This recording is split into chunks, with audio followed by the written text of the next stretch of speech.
চলে যাব এখান থেকে, কেউ থাকবে না।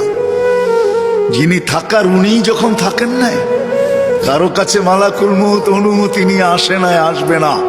শুধু একজন মুহাম্মদুর রাসূলুল্লাহ সাল্লাল্লাহু আলাইহি ওয়াসাল্লামের কাছে মালাকুল মউত যখন আসছেন, তো আল্লাহ বলছে বন্ধুর কাছে অনুমতি নিয়ে ঢুকবে, অনুমতি দিলে ঢুকবে, নাইলে ফিরে আসবে।